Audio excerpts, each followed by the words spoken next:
Para asignar números de oxidación a los elementos presentes en una fórmula, primero se escriben los números de oxidación que se conocen según las reglas establecidas.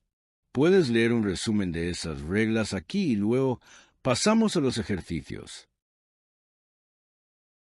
Para asignar números de oxidación en esta fórmula, primero se escribe el número de oxidación del potasio, porque se sabe que los metales alcalinos o del grupo 1 siempre tienen número de oxidación más 1. Este se multiplica por el subíndice 2 del potasio. Ahora, se tienen dos cargas positivas. Después, se escribe el número de oxidación del oxígeno, que es menos 2, y se multiplica por el subíndice 7, para obtener 14 cargas negativas. Para el número de oxidación del cromo, se tiene en cuenta que la cantidad de cargas positivas en el compuesto debe ser igual a la cantidad de cargas negativas.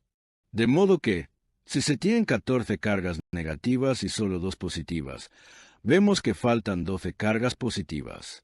Pero, como hay dos cromos, el 12 se divide entre 2 y a cada cromo se le asigna número de oxidación más 6.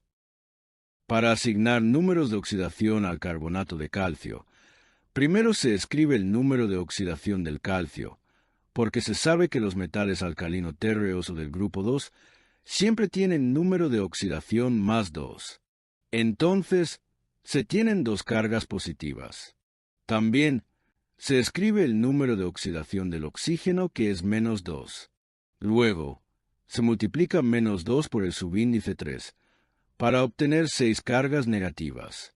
Para el número de oxidación del carbono, se tiene en cuenta que la cantidad de cargas positivas en el compuesto debe ser igual a la cantidad de cargas negativas. De modo que, si se tienen 6 cargas negativas y solo 2 positivas, se sabe que faltan 4 cargas positivas.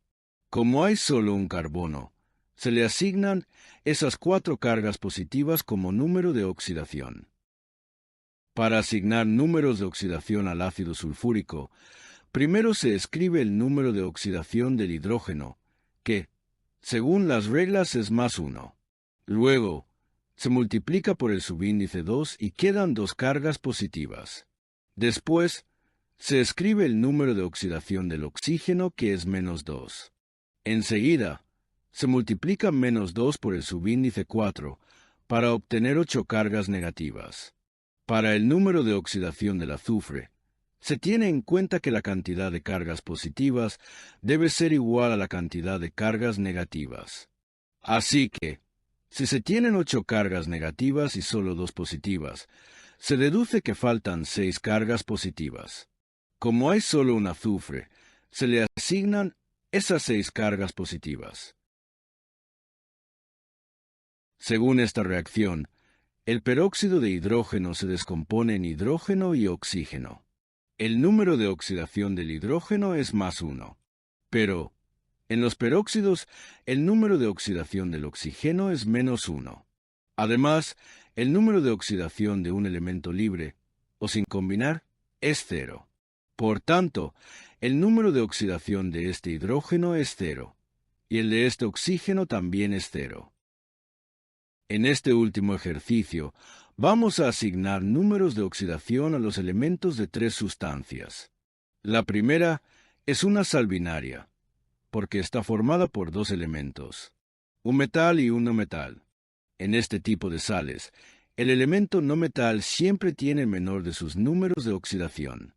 En este caso, el menor número de oxidación del azufre es menos 2, y, en consecuencia, el número de oxidación del hierro es más 2, para igualar la cantidad de cargas positivas y negativas. Recuerde que los posibles números de oxidación de un elemento los puede ver en la tabla periódica. La segunda sustancia también es binaria, porque está formada por 2 elementos. Pero, en este caso, son un halógeno y otro no metal diferente del oxígeno. En estos compuestos, el halógeno tiene número de oxidación menos 1. Aquí, este número de oxidación se multiplica por el subíndice 3, lo cual da 3 cargas negativas. Por tanto, el número de oxidación del fósforo es más 3. La última sustancia es un hidruro. Normalmente están formados por hidrógeno y un elemento metálico, pero en ellos, el número de oxidación del hidrógeno es -1. En este hidruro, el número de oxidación del litio es +1.